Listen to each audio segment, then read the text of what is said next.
Eu enterrei o corpo da minha meia-irmã no jardim da nossa velha casa em Alfama, sob o sol escaldante de Lisboa, enquanto o cheiro de jasmim misturava-se ao de terra fresca e de composição. Não foi um assassinato impulsivo, foi o clímax de uma ópera de dor que ela compôs para mim ao longo de 2 décadas, nota por nota de humilhação e ódio. E agora, enquanto o sino da sé de Lisboa ecoava ao longe, eu sorria pela primeira vez em anos, sabendo que o ridículo presente que ela me oferecera na carta de reconciliação seria o epitáfio perfeito para a sua existência miserável. O sol de Lisboa batia impiedoso nas minhas costas enquanto eu arrastava o saco de lixo pelo beco estreito de Alfama. Não era lixo comum, era ela, a minha meia-irmã, enrolada num plástico grosso que eu comprara numa loja de ferragens no Bairro Alto. O peso dela surpreendia-me, sempre fora magra como um espeto, mas a morte adicionava uma solidez inesperada, como se o rancor acumulado tivesse solidificado os seus ossos. Eu pausara por um momento, encostada à parede caiada, sentindo o suor escorrer pela nuca, misturando-se às lágrimas que eu negava existir. Lágrimas. Não, era só o sal do Mar Tejo, carregado pelo vento, que me picava os olhos. Eu não chorava por ela. Nunca mais.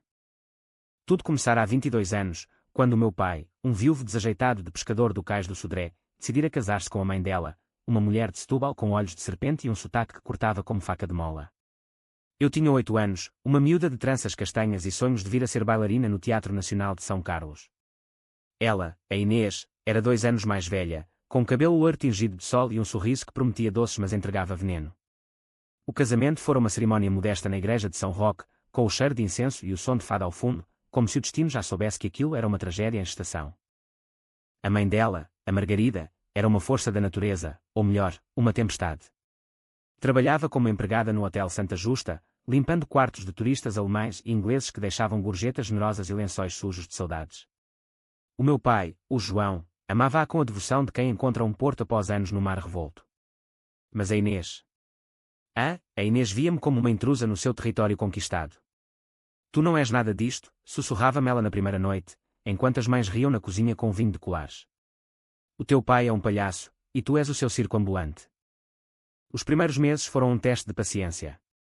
Partilhávamos o quarto no nosso apartamento apertado na rua de São Miguel, com vista para o castelo de São Jorge que à noite parecia um guardião indiferente. Eu tentava ignorá-la, focando-me nos meus livros de escola e nos saltos imaginários pelo ar. Mas a Inês era persistente como o nevoeiro do Tejo. Escondia os meus sapatos antes das aulas, rasgava as minhas roupas com tesouras de costura que roubava da mãe. Acidentalmente, dizia ela com um encolher de ombros, enquanto a Margarida virava o rosto, fingindo não ver. O meu pai, coitado, trabalhava turnos intermináveis na lota, voltando para casa com o cheiro a peixe e o cansaço de quem carrega o mundo nas costas. Ele acreditava nas mentiras dela, a Inês é só uma rapariga sensível, precisando de tempo. Tempo. Que ironia!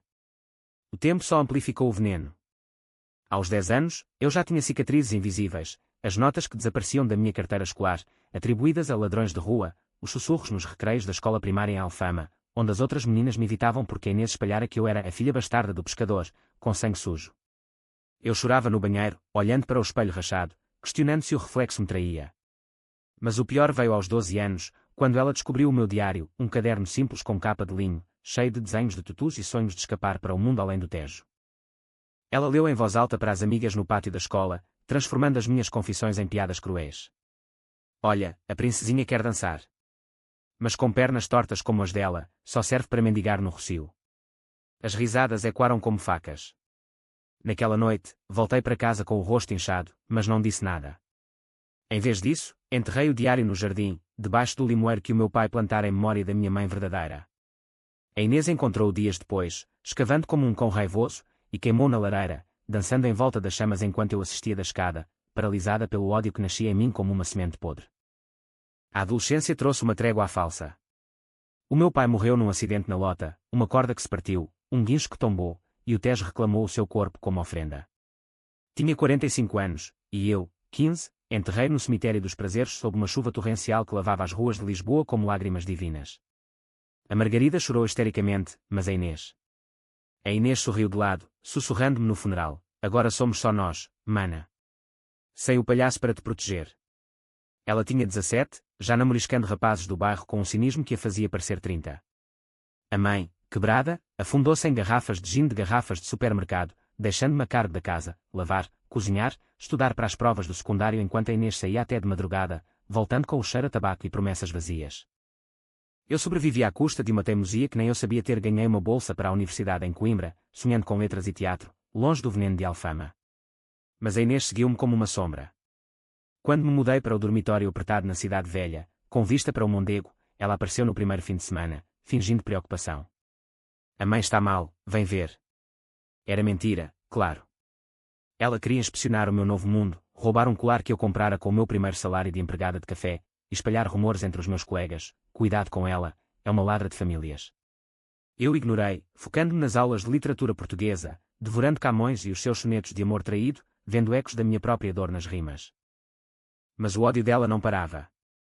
Aos 20 anos, quando eu voltava a Lisboa para férias, ela já vivia com um tipo chamado Rui, um mecânico de chelas com tatuagens de dragões e um temperamento de touro. A casa em Alfama tornara-se um antro de discussões, com a Margarida encolhida no sofá como uma concha vazia. A Inês, agora com corpo curvilíneo e cabelo tingido de vermelho, tratava-me como uma criada.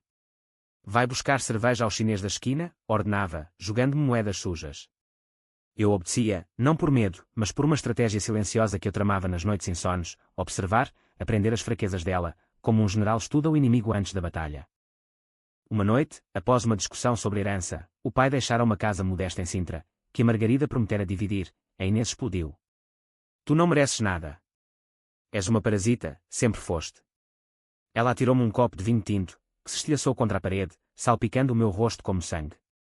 A Margarida assistiu, imóvel, e eu, pela primeira vez, ergui a voz: um dia, vais pagar por cada gota. Ela riu, um riso gutural que ecoou pelas escadas de pedra. Paga tu, mana. Com o quê? Os teus sonhos de bailarina falhados.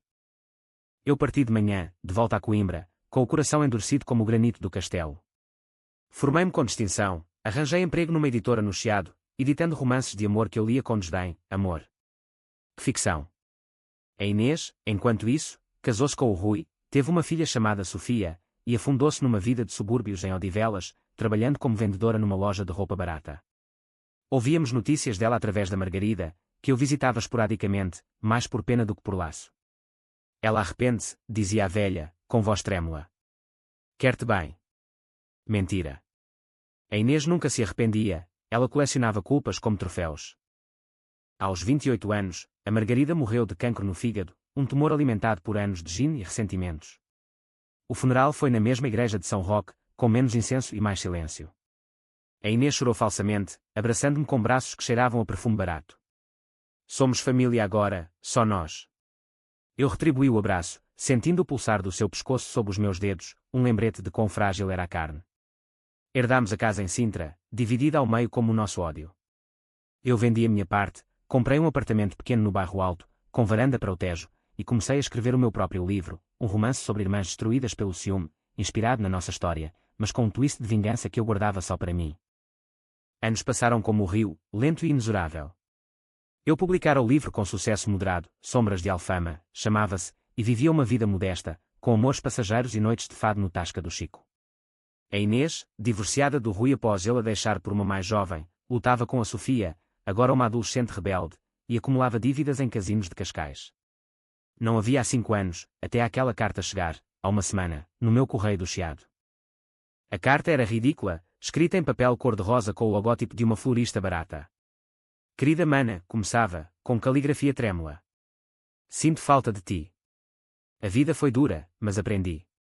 A Sofia precisa de uma tia. E tenho um presente para ti, a chave da nossa velha casa em Alfama. Podemos reconectar, partilhar memórias. Vem no sábado. Com amor, Inês. Um presente. A chave de uma casa cheia de fantasmas. Ri alto ao lê-la, o som ecoando no meu apartamento vazio. Reconectar. Depois de anos de chicotadas emocionais. Era o ridículo perfeito, o gancho que eu esperava. Marquei o sábado, vesti um casaco leve contra o vento de dezembro, e parti para Alfama, não para perdoar, mas para fechar o ciclo. O ciclo da minha vingança. Cheguei à casa ao entardecer, o sol poente tingindo as ruas de ouro líquido. A Inês abriu a porta com um sorriso forçado, o cabelo grisalho mal tingido, o corpo inchado por anos de excessos. Entra, mana. Fiz bacalhau à brás, como a mãe gostava. O cheiro era familiar, reconfortante de uma forma doentia. Sentámo-nos à mesa da cozinha, com velas tremulosentes e vinho de Alentejo. Ela tagarelava sobre a Sofia, sobre empregos perdidos, sobre como o destino nos separa Mazuné.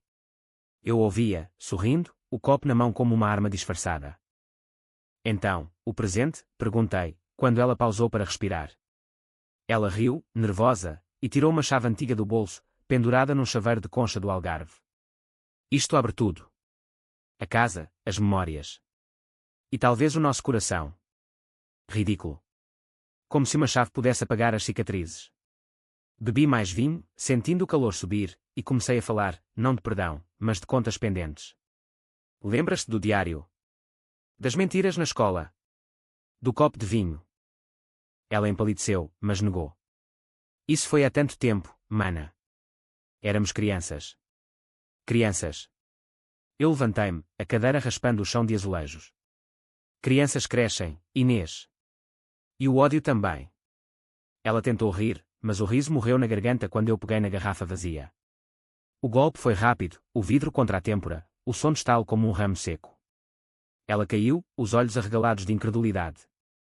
Porquê? Murmurou, sangue escorrendo pelo rosto. Porque o ridículo merece um fim ridículo, respondi, arrastando-a para o jardim. O limoeiro ainda lá estava, as raízes entrelaçadas como as nossas vidas destruídas. Cavei com a pá do pai, a terra úmida cedendo sob a lâmina, enquanto o sino da seba dalava à meia-noite. Enterrei-a devagar, camada por camada, sussurrando as mágoas que nunca dissera em voz alta. Quando terminei, reguei a sepultura com o resto do vinho, um brinde final. Reconectadas para sempre, mana. Voltei para o bairro alto ao amanhecer, o tejo calmo como um cúmplice. Liguei para a polícia 2 horas depois, voz trêmula, a minha meia-irmã desapareceu. Tínhamos combinado jantar. As buscas começaram, mas eu sabia que o jardim guardaria o segredo. Escrevi o epílogo do meu segundo livro nessa noite, sob a luz da lua cheia. A vingança não é um grito, é um sussurro na terra. Os dias seguintes foram um bailado de normalidade fingida, como as atrizes de fado que cantam de dor com sorrisos nos lábios. Acordei com o sol filtrando pelas persianas do meu apartamento no bairro alto, o barulho dos elétricos subindo a rua Garrett como um pulso da cidade. Tomei café na esplanada do A Brasileira, observando os turistas com as suas câmaras e os locais com os seus jornais amassados, lendo sobre o desaparecimento de uma mulher de 40 e poucos anos em Alfama. Inês Costa, 42 anos, vista pela última vez na sua residência, dizia o artigo no Público, com uma foto dela de 20 anos atrás, sorridente num festival de Santo António. Eu dobrei o jornal com cuidado, pedi outro pastel de nata, e sorri para o empregado. Que mundo cruel, disse, e ele assentiu, alheio ao duplo sentido. A polícia ligou à tarde. Um inspetor chamado Mendes, com voz rouca de fumador e sotaque de Trás-os-Montes. Senhor Oliveira. Falei consigo ontem sobre a sua meia-irmã. Pode vir à esquadra para mais detalhes. Eu concordei, claro, vestindo um vestido simples de algodão e um chapéu de palha para disfarçar o cansaço.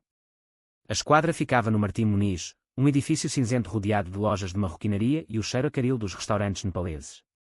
Mendes era um homem de meia-idade, com bigode grisalho e olhos que pareciam ter visto demasiados segredos de Lisboa. Sentei-me na sala de interrogatórios, com paredes de um bege desbotado e uma máquina de café que chiava como um gato irritado. Conte-me sobre a noite de sábado, pediu ele, caneta na mão.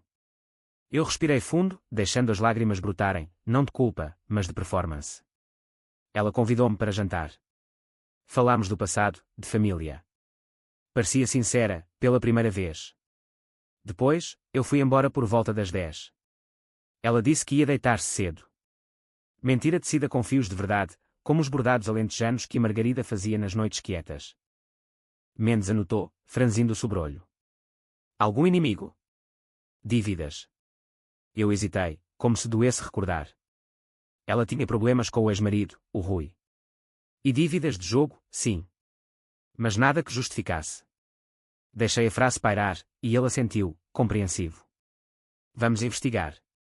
Obrigado pela cooperação. Saí dali com o coração leve, o sol de dezembro aquecendo a minha pele como uma bênção. Parei no mirador da Senhora do Monte, olhando para a cidade estendida aos meus pés, os telhados vermelhos, o tejo serpenteando como uma veia de prata. Obrigada, Lisboa, murmurei. Pela cumplicidade. De volta ao trabalho, a editora no Chiado fervilhava com o Natal a aproximar-se. Encomendas de livros de poesia de Fernando Pessoa, capas com sinos e estrelas. A minha chefe, a Dona Luísa, uma senhora de Setúbal com óculos de armação dourada, puxou-me para o lado. Ouvi sobre a tua meia-irmã. Lamento tanto, Ana. Abracei-a, sentindo o perfume a lavanda. Obrigada.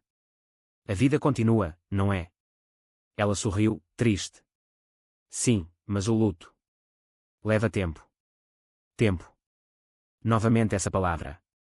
Eu ri por dentro, o meu luto terminara no momento em que a terra cobriu o rosto dela.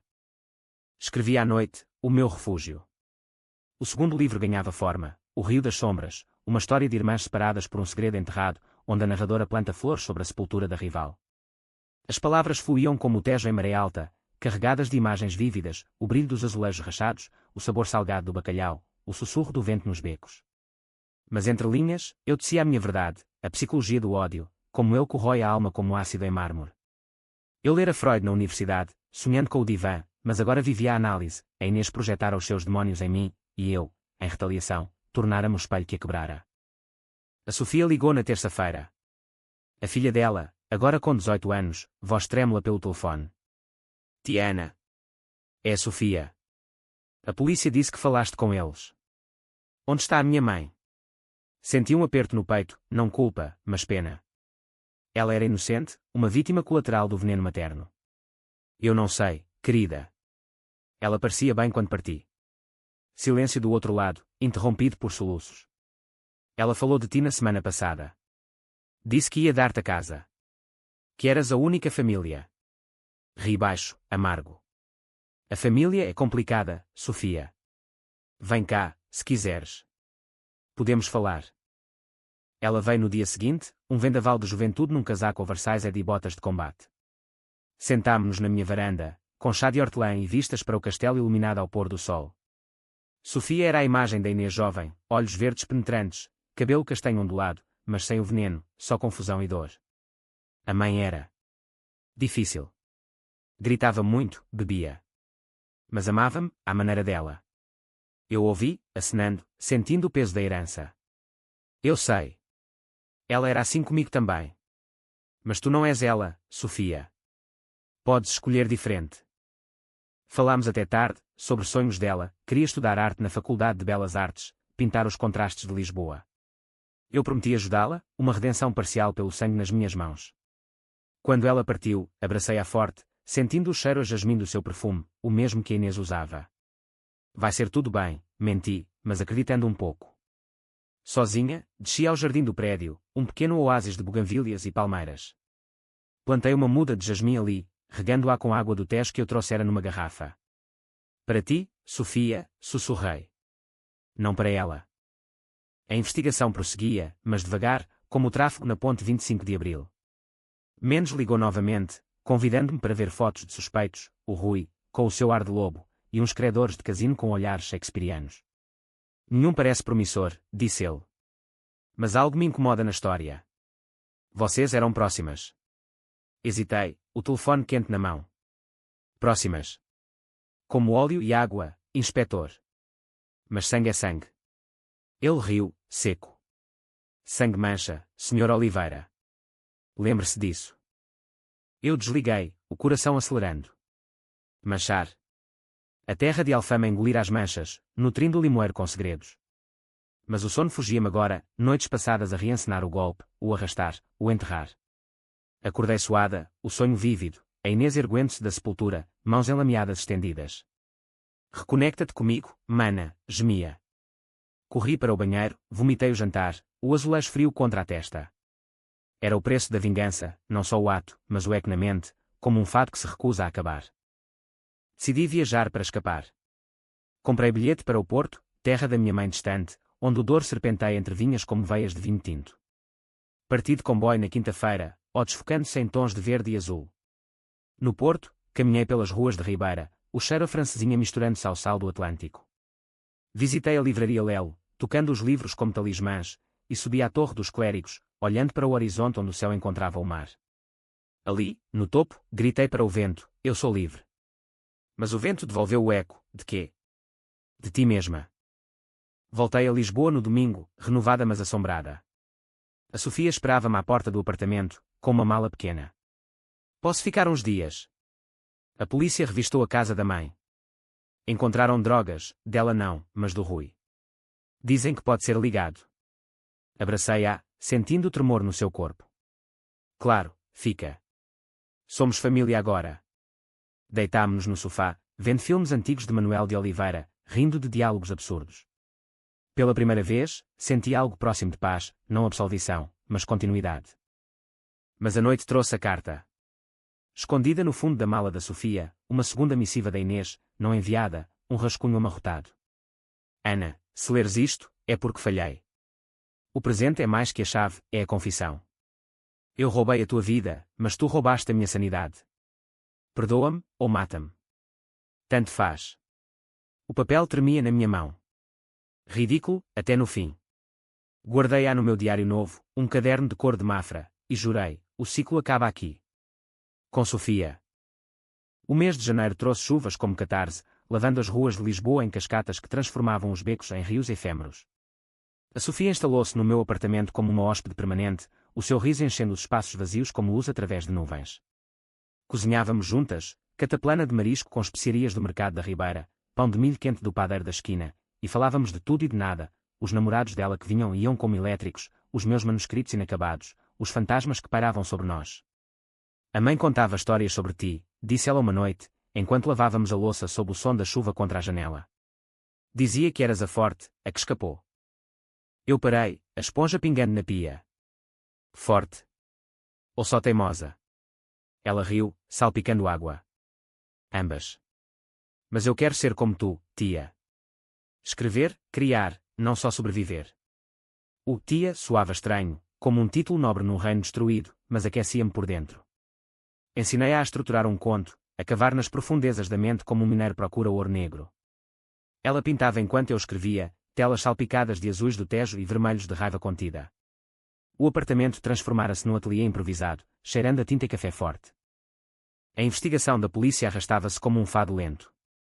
Mendes ligava semanalmente, atualizando-me com nada, o Rui fora interrogado, negando tudo com punhos cerrados, os credores eram fantasmas de papel, dívidas evaporando em tribunais. Estamos a pensar em fechar o caso como fuga, disse ele numa chamada chuvosa. Ela tinha histórico de instabilidade. Instabilidade. Uma palavra limpa para uma vida suja. Obrigada, inspetor, respondi, e desliguei, sentindo o alívio como uma onda. Fui ao jardim do prédio, ao jasmim que plantara, agora florescendo apesar do inverno. Toquei as pétalas brancas, frágeis mas tenazes. Descansa, Inês, sussurrei. O teu ridículo acabou. Mas o passado não descansa fácil em Lisboa, cidade de 7 colinas e memórias empilhadas. Uma tarde, enquanto passeava com a Sofia pelo Jardim da Estrela, avistei o Rui. Ele estava encostado a um banco, fumando um cigarro, o rosto marcado por noites sem sono e brigas de bar. Os nossos olhares cruzaram-se, e ele aproximou-se, passos pesados como chumbo. Ana, a puta da meia-irmã. Onde está a Inês? A polícia acha que eu, mas és tu que cheiras a culpa. A Sofia encolheu-se atrás de mim, mas eu enfrentei-o, o coração batendo como tambor de procissão. Culpa. De quê, Rui? De teres batido nela até ela fugir. Ele cuspiu no chão, o cigarro esmagado sob a bota. Ela merecia. E tu? Sempre a santa, a que rouba casas e heranças. Riu, um som rouco. Mas eu sei. Vi-te sair naquela noite, com as mãos sujas. O pânico subiu como baile, mas eu sorri, frio. Imaginações de bêbado. Vai-te embora, antes que chame os polícias. Ele hesitou, os olhos faiscando ódio, mas virou-se, murmurando pragas. Corremos para casa, a Sofia ofegante. Ele é perigoso, tia. Abracei-a, não mais que nós. Naquela noite, revistei a mala da Sofia, encontrando mais relíquias da Inês, fotos antigas, uma pulseira de prata que eu reconhecera como minha, roubada anos antes. E um diário dela, encadernado em couro rachado. Li à luz da mesa de cozinha, as páginas cheias de raiva crua. A Ana é um veneno. Roubou o pai, a mãe, agora a casa. Vou destruí-la, devagar. Entradas datadas de anos, planeando sabotagens, envenenar o meu vinho no jantar de família, espalhar boatos na editora para me demitirem. O ridículo da reconciliação revelava-se, não arrependimento, mas uma armadilha final, usando a Sofia como isca. O ódio renasceu, mas agora misturado a pena. A Inês fora uma vítima dos seus próprios demónios, moldada pela Margarida que mimara com mentiras e o pai ausente que eu roubara involuntariamente. Fechei o diário, guardando-o com a carta. Perdão é para os fracos, pensei, mas algo mudara. Com a Sofia, eu construía, não destruía. Decidi confrontar o Rui, não com violência, mas com astúcia. Liguei para Mendes anonimamente, do olheiro público no Rossio. O Rui ameaça a família da Inês. Tem drogas escondidas no carro. Uma semente plantada, para crescer sozinha. Primavera chegou como uma amante, florescendo jacarandás em púrpura pelas avenidas. A Sofia inscreveu-se na universidade, e eu lancei O Rio das Sombras, numa festa no Lux, com vinhos espumantes e conversas literárias. O livro vendeu bem, críticos elogiando a profundidade psicológica da narradora vingativa. Ria com os elogios, brindando com copos cheios. As sombras que nos libertam, dizia. O Rui foi preso numa rusga, drogas no porta-bagagem, cocaína de chelas, suficiente para anos. Mendes ligou, caso da Inês fechado como ligado ao submundo. Obrigado pela dica anónima. Sorri para o telefone. De nada, inspetor. Mas a paz era frágil como vidro de Murano. Sonhos voltavam, a Inês no jardim, flores crescendo do seu peito, acusando. Acordei gritando uma noite, a Sofia correndo para o quarto. Foi um pesadelo, só isso. Ela sentou-se na cama, mão na minha. Conta-me. Sobre a mãe. Hesitei, depois fluí, as humilhações, as mentiras, o copo de vinho. Omiti o golpe, o enterrar. Ela ouviu, lágrimas nos olhos. Ela era um monstro. Mas tu. Tu salvaste-me dela. Abracei-a, sentindo o peso levantar. Não salvara, vingara. Mas perto o suficiente. Decidimos visitar Alfama juntas, pela primeira vez. Caminhámos pelas ruas tortas, o fado e quando de tasquinhas, o cheiro a sardinhas assadas no ar. Parámos no jardim da velha casa, agora alugada a turistas alemães que riam alto no pátio. O limoeiro carregado de frutos, saudáveis. Plantemos algo, sugeriu a Sofia, tirando uma muda de oliveira da mochila. Cavei um buraco pequeno, terra fofa nas mãos, não sangue, mas vida. Para o futuro, disse. Enquanto regávamos, senti a Inês observar das raízes, mas silenciosa, finalmente.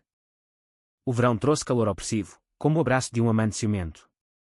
A Sofia namorava um rapaz da facul, um pintor de Gaia com mãos manchadas de cor.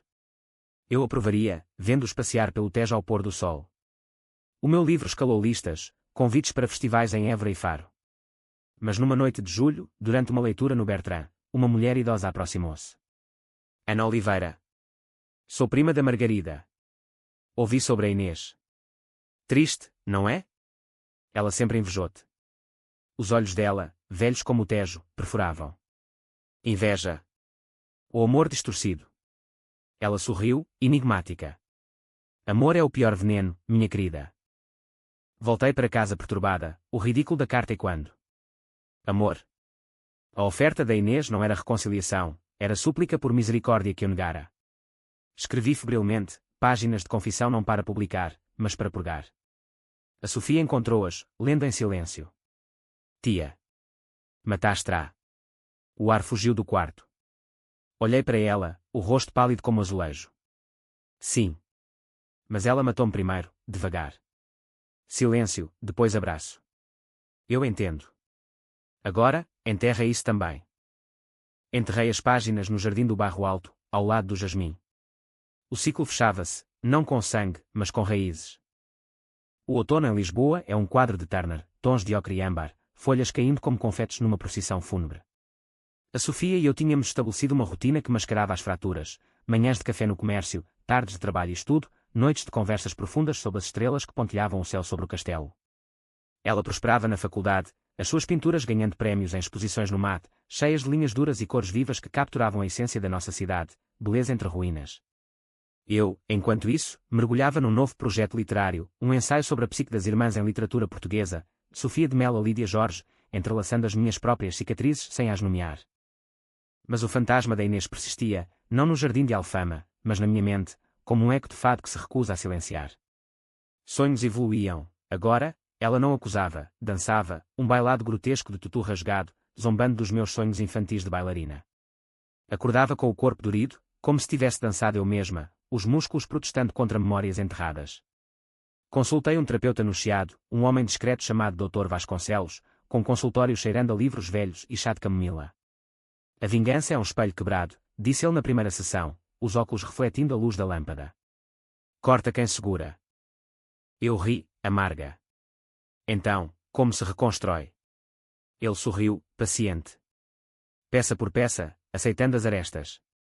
Sessões semanais tornaram-se ritual, desenterrar o ódio camada por camada, examinar como a Inês, filha de uma mãe ausente emocionalmente, projetara o vazio dela em mim. Ela via em ti o que queria ser, livre, talentosa, explicou ele. O maltrato era inveja disfarçada de poder. Fazia sentido, logicamente, a psicologia humana é um labirinto de espelhos distorcidos, mas o coração resistia. E o ridículo da carta? A chave como presente. Vasconcelos inclinou a cabeça. Um último grito por conexão. Ou manipulação. Cabe a ti escolher a narrativa. Escolhi desconstruir. Comecei um diário terapêutico, páginas cheias de cartas não enviadas à Inês. Lembras-te do verão em Sintra, quando partilhámos um quarto e tu contaste histórias de sereias? Antes do ódio. O copo de vinho foi o teu fim, mas o meu começo. Obrigada, de forma torcida. A Sofia juntou-se, às vezes, lendo em voz alta com voz trêmula, as suas próprias entradas sobre a mãe. Tu gritavas, mas eu via o medo por trás. Juntas, tecíamos uma tapeçaria de perdão parcial, fios de dor entrelaçados com esperança. O Rui saiu em liberdade condicional após 3 meses, a prisão de Caxias engolindo como o Tejo engole detritos. Ele ligou uma vez, voz rouca pelo interfone, solta a Sofia, bruxa. Ela é minha. Ri no telefone, frio. Ela escolheu, Rui. Como eu escolhi. Ele praguejou, ameaças vazias, mas a Sofia mudara, mais forte, com olhos que já não baixavam. Mudámo-nos para um apartamento maior em Campo de Ourique, com jardim privado e vista para o aqueduto das águas livres, símbolo de fluxos invisíveis. Plantámos um pomar pequeno, limoeiros, oliveiras, jasmins, um jardim de redenção. O Natal chegou como uma trégua, com luzes piscando na Avenida da Liberdade e o cheiro a rabanadas nas pastelarias. Celebrámo-lo só nós duas, árvore enfeitada com bolas de vidro de murano e prendas simples, um colar de filigrana para ela, um conjunto de pincéis para mim. Comemos peru assado com castanhas, brindando com espumante de bairrada. A família que escolhemos, disse eu, e ela ergueu o copo, olhos brilhantes. Acho que sobrevivemos. Naquela noite, sonhei com a Inês novamente, mas ela não dançava, sentava-se à mesa, silenciosa, comendo conosco. Acordei em paz, pela primeira vez. O ano novo trouxe oportunidades. O meu ensaio foi aceito para publicação na revista Granta Portugal, e a Sofia teve a sua primeira exposição solo na Galeria 111, no Chiado. Fui à abertura, vestida de negro elegante, vendo-a rodeada de críticos que elogiavam as suas explorações emocionais cruas. Um homem aproximou-se, alto, com sotaque de Coimbra. Adoro o teu trabalho, Sofia. E o teu? Guardião. Apontou para mim, sorrindo. Era o Dr. Vasconcelos, fora de contexto. Rimos, e ele juntou-se a nós para vinho verde, conversas fluindo como o rio. Mas o passado morde, como cães de rua em Alfama.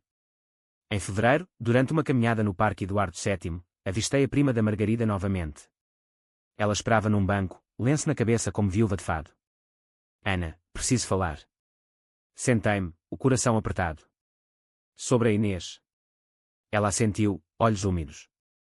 Encontrei cartas dela, para ti. Não enviadas. Ela planeava suicidar-se, mas culpava-te. Dizia que a tua presença a destruía. As palavras bateram como ondas. Por que agora? Ela entregou um envelope amarelado. Para fechares o círculo. Ela amava-te, à maneira dela. Li as cartas em casa, sozinha, a Sofia na aula. Páginas de desespero. Ana, és o meu espelho quebrado. Cada sucesso teu é uma facada. O presente da chave era para te dar o fardo, a casa, os fantasmas.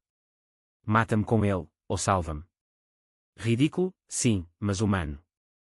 Chorei então, lágrimas quentes pela primeira vez, não por pena dela, mas pela tragédia partilhada. Liguei para Vasconcelos, escolho a narrativa de amor distorcido. Ele riu suavemente. Bom começo. A primavera floresceu com mudanças. A Sofia mudou-se para um estúdio próprio em Alcântara, perto do Tejo, mas visitava-me fins de semana, trazendo quadros e histórias. Eu viajei para o Alentejo, colhendo azeitonas em montes infinitos, sentindo a terra curar as feridas. Voltei com um colar de cortiça, símbolo de resiliência. O Rui desaparecera, rumores de fuga para a Espanha, um capítulo fechado sem sangue. No verão, lancei o ensaio, dedicando-o às Irmãs Perdidas. Críticos chamaram-no uma dissecação magistral da psique vingativa. Recebi cartas de leitores, o teu texto salvou-me de odiar a minha própria irmã. Sorria, respondendo, o ódio é uma prisão, a escrita, a chave. Ironia deliciosa. Mas o clímax veio em setembro, num festival literário em Sintra. Li certos sob as sombras dos palácios, voz firme. No final, uma mulher idosa aplaudiu de pé. Era a Margarida. Não, uma ilusão, mas senti a mãe dela ali, aprovando. A Sofia, na primeira fila, piscou. Orgulho, tia. O outono fechou com uma viagem à Alfama, só eu. Visitei a casa, agora vazia de inquilinos. O jardim intocado, limoeiro carregado. Cavei superficialmente, encontrando nada, a terra guardara o segredo. Plantei uma rosa vermelha, espinhosa. Para ti, Inês. Floresce no ridículo. O inverno de 2026 chegou manso, com neblinas que envolviam Lisboa como um jal de viúva, suavizando as arestas da cidade.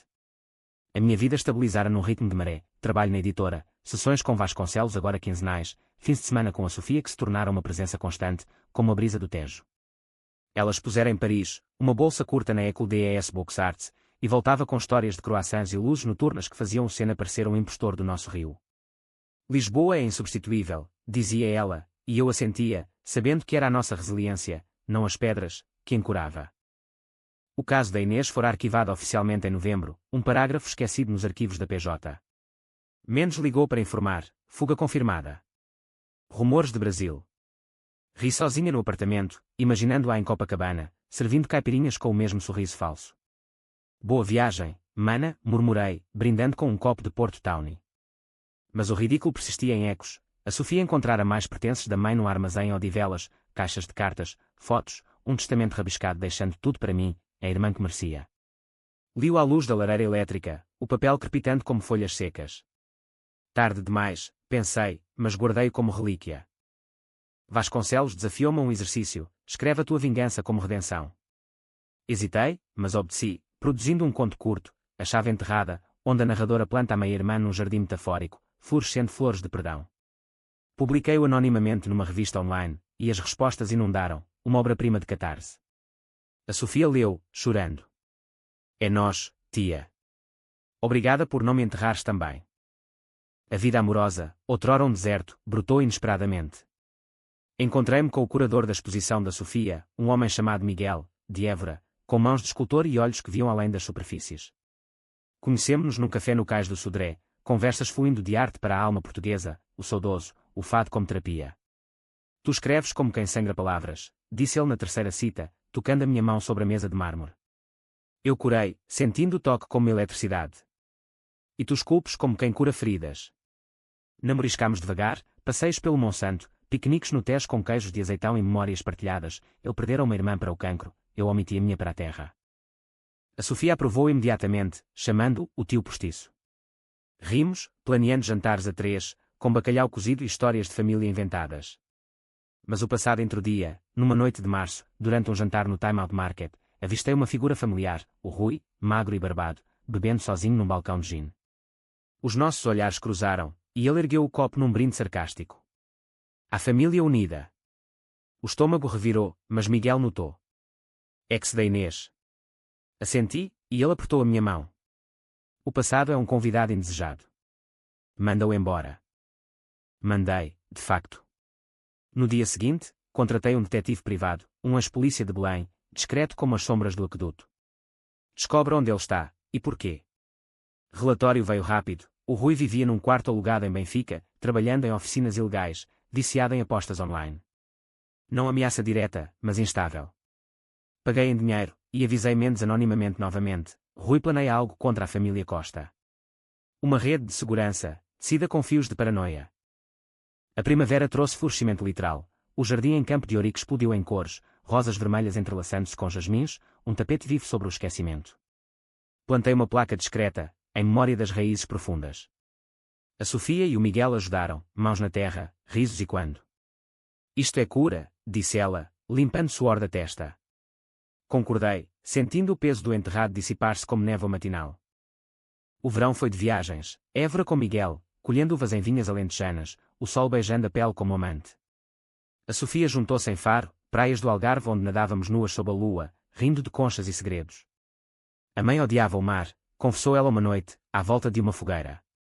Dizia que afogava as almas. Eu abracei-a, mas nós nadamos, Sofia. Nós flutuamos. De volta a Lisboa em setembro, o Festival de Literatura em Cascais convidou-me como oradora.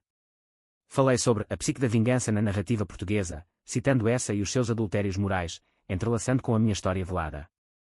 O público aplaudiu, e uma editora francesa ofereceu contrato para tradução. Celebrei com Miguel e Sofia no Bairro Alto, fado ao vivo no Ufaia, vozes roucas cantando de traições curadas. Mas o ridículo culminou num envelope anónimo, fotos granuladas da casa em Alfama, o jardim escavado superficialmente por jardineiros municipais, nada encontrado. Uma nota, segredos seguros. Um amigo. O pânico inicial cedeu a gratidão, quem quer que fosse, um cúmplice invisível da cidade. Guardei as fotos, queimando a nota na pia. O outono trouxe gravidez para a Sofia, não planeada, mas bem-vinda, com o namorado do pintor a prometer anel. Vais ser avó, tia. Riu ela, e eu chorei de alegria, imaginando um bebê com olhos verdes, livre de venenos. Miguel propôs casamento numa ponte sobre o Tejo, anel simples de prata. Queres esta vida comigo? Sim, disse, selando com beijo salgado de mar. O inverno fechou o ano com neve rara em Lisboa, um manto branco sobre as colinas. Celebramos o Natal expandido, com o Rui uma sombra distante, preso novamente por assalto menor. A Sofia, barriga arredondada, pintou um mural no nosso jardim, irmãs dançando, uma enterrada em flores, a outra erguida em luz. 2027 amanheceu com o choro de um bebê, a Leonor, nascida em janeiro sob um céu de Lisboa limpo como cristal, olhos verdes como os da avó perdida, mas sorriso puro como o Tejo ao nascer do sol. A Sofia e o marido, o Tomás, instalaram-se num apartamento em Belém, perto dos Jerónimos, e eu tornara-me a avó improvável, mimando com contos sussurrados e brinquedos de madeira de Mafra. Miguel e eu casámos-nos numa cerimónia discreta na Quinta da Regaleira, em Sintra, com azulejos e quando votos de eterno, apesar das sombras. A Sofia foi madrinha, a Leonor no colo dela, um ciclo de vida sobrepujando a morte. O trabalho florescia, o ensaio traduzido para francês ganhou prémio em Lyon, e comecei um romance final, Chaves de Jasmim, uma epopeia psicológica de meia-irmãs reconectadas não por sangue, mas por terra partilhada. Escrevia no jardim de campo de Ourique, a brisa levando palavras para o ar, enquanto a Leonor gateava entre flores, rindo de abelhas. Ela é a redenção, dizia Miguel, esculpindo uma estátua de mãe e filha em mármore de pedras salgadas. Nós somos os jardineiros. Vasconcelos declarou-me, curada, numa sessão de primavera, o consultório agora cheirando a rosas que eu levava. O ódio era a tua prisão, o amor, a chave que forjaste. Abracei-o, pela primeira vez, sentindo o peso soltar-se como folhas ao vento. A Sofia, agora mãe plena, confidenciou, eu perdoei a mãe, através de ti. O ridículo dela salvou-nos. Rimos, bebendo chá de ervas, a Leonor dormindo ao colo. O Rui reapareceu como fantasma, uma carta da prisão, pedindo perdão à Sofia. Eu errei, filha. Deixa-me ver a neta. Ela mostrou-me, olhos duros. Não. O ciclo acaba aqui. Enviamos foto da Leonor, sem endereço, um adeus misericordioso. Mendes, reformado, encontrou-me no Rossio por acaso. O caso da Inês. Sempre me intrigou. Sorri, enigmática. Alguns rios correm subterrâneos, inspetor. Ele riu, batendo no meu ombro. Boa vida, Ana. O verão levou-nos ao Algarve, uma casa alugada em lagos com vista para grutas azuis. Nadámos em águas cristalinas, a Leonor chapinhando em poças, enquanto contava histórias da Inês, não de ódio, mas de humanidade falha. A tua avó era complicada, como um fado triste. Mas o amor vence o tom. A Sofia assentiu, Tomás esculpindo conchas. Miguel e eu caminhávamos de mãos dadas, planeando viagens à Itália, onde o mármore contava segredos antigos. O outono trouxe o lançamento de Chaves de Jasmim, numa noite chuvosa no Sá da Bandeira. O público lutou, críticos aplaudindo a profundidade emocional, um hino à resiliência portuguesa. Dediquei-o à Inês, pela chave ridícula que abriu mundos. Lágrimas nos olhos da Sofia, orgulho no de Miguel. Vendas dispararam, traduções para espanhol e inglês, um filme em gestação com uma realizadora de Porto. O inverno fechou com uma visita à Alfama, todas nós, Sofia, Tomás, Leonor, Miguel e eu. O jardim da velha casa, agora um memorial improvisado com flores de vizinhos curiosos, florescia selvagem. O limoeiro dava frutos dourados, e cavámos um buraco para uma cápsula do tempo, cartas de perdão, desenhos da Leonor, a chave da Inês polida como relíquia. Enterrei-a com mãos limpas, a terra acolhedora. Reconectadas, sussurrei. Anos fluíram como o Tejo, a Leonor cresceu dançando fado mirim, a Sofia esposa em Nova York, Miguel esculpiu monumentos em pedras negras. Eu escrevi mais, ensinando oficinas em Coimbra, onde jovens desenterravam as suas próprias meias-irmãs internas. O ridículo da Inês tornou-se lição, o veneno pode ser antídoto, se destilado com tempo. No entardecer de 2030, sentei-me no Mirador da Graça, Lisboa aos pés, o sol poente tingindo o céu de fogo. Miguel ao lado, mão na minha. Arrependes-te? Perguntou. Sorri, tocando o colar de cortiça. De nada. Cada cicatriz é uma história. O sino da Sé badalou, e quando o fim, não trágico, mas pleno. A vingança fora o meu drama, o amor, o epílogo. E Lisboa, eterna cúmplice, guardava o segredo no seu ventre de colina.